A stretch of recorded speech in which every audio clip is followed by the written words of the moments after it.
Oh, we're already rolling. I discovered this You discovered trilogy. Before Sunrise? Yes. Sunrise. Oh, I well, did in college, and then was so surprised and happy when Sunset came, and now Midnight. Come on, like this is amazing. What made you guys? I have so many questions. What made you decide to continue, especially because I read that the work is so excruciating? Well, it's excruciating, but it's also, I mean, it's hard work, but it's very, it's wonderful at the same time. I mean, we can't, if it was just unbearable, we wouldn't do it. I mean, it's not very often. It's a tremendous amount of work, but it's like really exciting. And, when we work together, we have such a great, wonderful.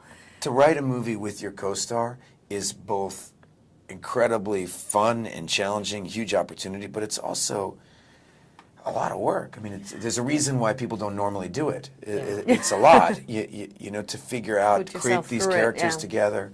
And I feel like it takes a few years for us to really, for the characters to kind of grow a new skin and be ready to shed that skin. Yeah, we need to have something, to say. Otherwise, we wouldn't make those films. I mean, we don't make them for, we make them because we feel like the characters are growing. It's like, it's like this. Speaking of which, we're in this over-the-top summer blockbuster season. You're thinking of trilogies. With the little you're thinking, tiny fish. Thank you, Iron Man, Hangover. You're thinking Star Trek, and it's this quiet little romantic film. There are no explosions. There are no takeovers of galaxies. There's no drunken weekends in Vegas. Do you think that this is a time where we need this something?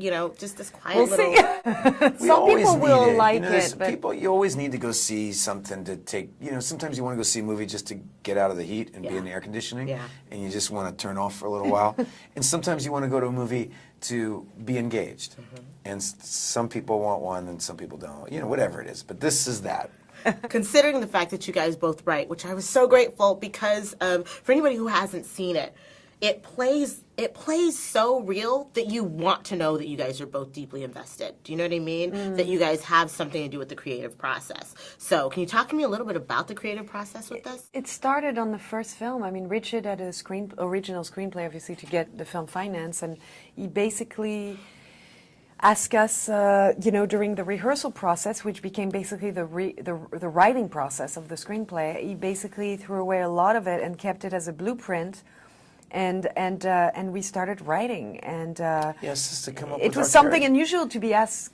But I think he even cast us. Like, I remember the audition was like asking us if we wrote. I mean, I remember he asked me, and I had written a screenplay. Ethan had just written a novel, so he wanted writers that were also actors to really create those characters with him. How much of this is autobiographical? Well, to say that implies. It's not autobiographical. That's a mistake to think that. What it is, though, is that it's true to our emotions. Like, we do pick within ourselves things that we believe deeply, or that we something feel, really or true. something true. It doesn't, like, for example, my relationship to motherhood is different from Celine. My situation is different, my life is different, but there is truth to it that, the three of us kind of create this parallel life. For all the characters. We work on Celine, we work on Jesse, we work on where they've been, we create this we also all work together. on each other's characters. Each other's, I like that. Totally, because it's important that the point of view is not just like, okay, my point of view on women and women only. It's my also point of view over here. Right. So there's a collaborative. This is what I've experienced. That the opposite would as well. It's like what I've witnessed from men that have been with me, or vice versa for Ethan and for Richard. So it's a real work of. And it's collaboration. We dig. We get down and dirty. We dig as much as we can into our emotions and things we really believe in. I have to ask, because the first two were so romantic and almost fantasy and idealism, and this time we go to the real. Can you talk to me about sort of the idea of going from idealism and romantic into the realism and setting into a relationship? It's kind of the development of a life and a relationship. And when you're young, it's all about what might be.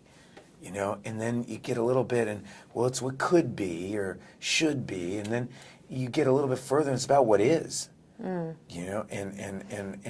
it's all in the present, and it's, I mean, we had to go there. We felt if we do a third one, it would be lying to ourselves. To have this kind of romantic projection. Encounter by accident. I mean, the first one was about falling in love.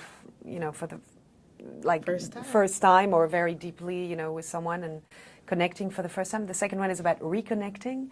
And this one, we couldn't have that, like, you know, they meet again in Greece by accident, you know, right. You know, it could have been, it would have been silly. But to get into the meat of what a relationship is and how does love evolves, especially when you get what you want, when you get the person you want, when the one that got away doesn't get away, you know. What do you do with them? What do you do with them? How do you handle it? I mean, what do you do with them? Yeah.